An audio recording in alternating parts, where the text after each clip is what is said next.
Hello, everyone. This is Module 12 in our mini series on how to start a family office. We're focused on next generation planning in this really short video.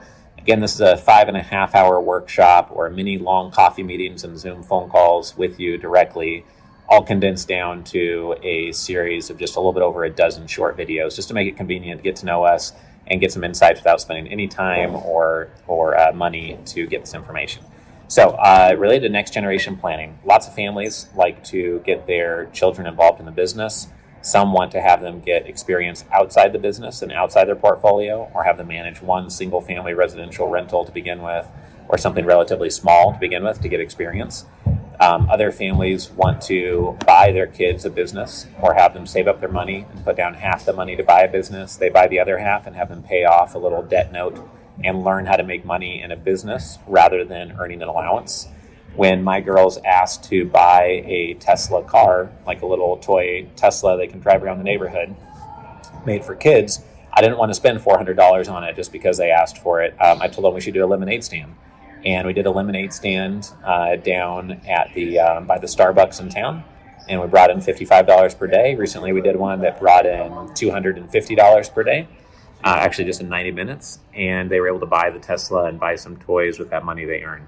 So that was a great experience for them to learn that you don't just get money, you have to earn money, and this is how you create value. They had to count the money coming in, they had to call out to people, and we taught them to say, would you like some fresh, cold strawberry iced lemonade? Instead of saying, do you want some lemonade?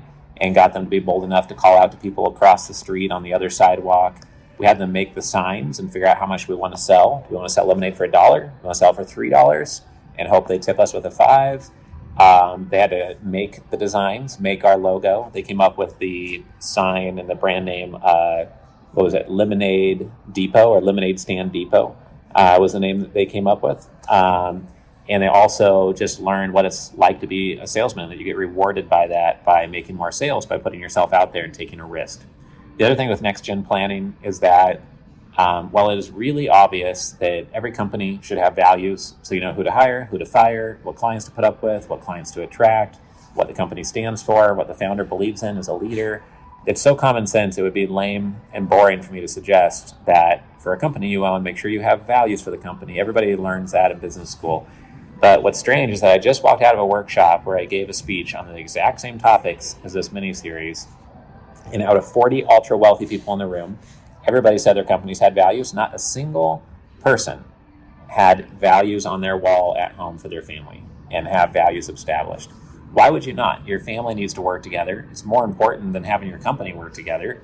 And so I grew up in the Boy Scouts, and I had to memorize like the Scout Oath and memorize these 12 words that help define what it means to be a Boy Scout. And they would tell stories about each of the values. So we did that for our children. We came up with 10 values. We have it posted above our kitchen table. When they get in trouble, it's because they broke one of the values. When they get rewarded, then it's because they were in line with our values. And that's how we decide on things, like who we're going to hire as the au pair who's going to live with our family, or where we're going to live, or how harsh of a punishment for breaking what values should exist in our family. And so I'd encourage you to have values established, because almost no families do. That's why at the very top of our dashboard, which you haven't gotten it yet, then shoot me an email and I'll send you the Family Office Planning Dashboard, a one-page editable PDF. You can get it by sending me an email at richard@investorclub.com or text me at 305-333-1155. Make sure you start filling out this planning document. But the values are really critical to have. They cost nothing. Almost all of the ideas I've given you in this whole mini-series cost you absolutely nothing. I'm not trying to upsell you on a $400,000 a year piece of software or hiring me for $100,000 a year as your consultant. We are really giving you ideas and mental models and processes for you to think about your family office in a more effective way and have a more productive investment management strategies in place for your family. So a couple other notes on next gen planning. I like Warren Buffett's quote that you want to give your kids enough money to do anything, but not enough money that they can do nothing. Having a lot of money makes it very unmotivating. If somebody knows they have access to a lot of money, it's like, why go get that extra degree? Why work that hard? Who cares about that promotion? That seems like way too much work. And there's just not the drive to add value and meet challenges and grow your brain. And that's where fulfillment comes from. It's from meeting and getting past challenges and growing as a person and exploring and experiencing new things, right? Every entrepreneur knows that. But everyone also knows people who have been ruined by too much money with trust fund babies, where they get into just buying Ferraris and Miami Beach condos and get more likely to get into drugs, even though that can happen to any type of family and any demographic, of course. So that's something to keep in mind. And for myself and my wife and I and our family, so I've got 3 young daughters, is my kids will only get money for their undergraduate school, graduate school, a medical emergency anytime in their life, and a down payment on their first house up to $150,000 or $200,000 towards a down payment. Otherwise, they get no money. We'll pay for annual family vacations to have family meetings, but otherwise they get no money inheritance. They'll only get money from the family when they apply with a business endeavor, a real estate project, a business idea, and then the family fund will lend out money to them and help sponsor that deal. And they have to put a little bit of their money at risk, and we put the family's money at risk in a deal that is approved by whatever elders are still alive in the family at that point in time. That way they inherit money by creating money. They inherit money by stretching themselves, growing, and doing something productive in society, not just getting money to spend on toys and fun condos that might go down in value and are overly expensive to get into, etc. So that is a way to make sure that mentorship happens, make sure that all of our hard work doesn't get wasted, and it sets up the type of legacy that we want to have.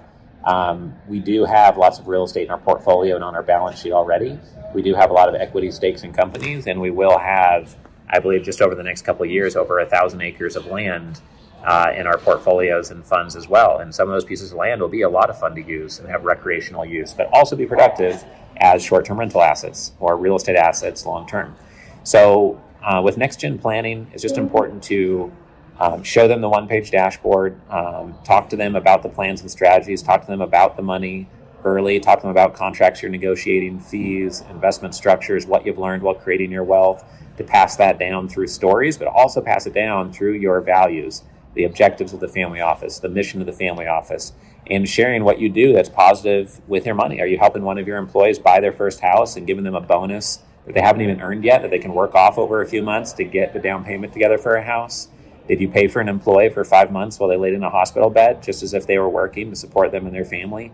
You need to tell these types of stories. We just interviewed Mark Cuban a couple weeks ago for our platform, billionaires.com, where we do some exclusive billionaire interviews. And one of his top 3 pieces of advice was to treat other people in a patient, compassionate way, and really value them and invest into them as people. Because a lot of people just act harsh and think that you have to be overly competitive and harsh to be a successful CEO. And he said that nothing could be further from the truth. People want to work for nice people who are thoughtful and caring and supportive. So you want to make sure and pass that on to the next generation. So to summarize, just like some of the other videos in the mini-series, being very intentful, knowing so that your trust and estate attorney, whether you're doing onshore or offshore planning, knows what you want, shows them the dashboard, show them your intent for the next generation. Are you just going to give them all the money? Are you going to give them money in stages? Are you going to give them money when they turn 55 or 60 years old so they're taken care of, even if they do get Alzheimer's early on or do have a medical disability, etc.? And our family member is going to be cut out if they go into, they get into drug addiction, or they get arrested, or they get convicted of fraud, or they lose family money in an investment or two.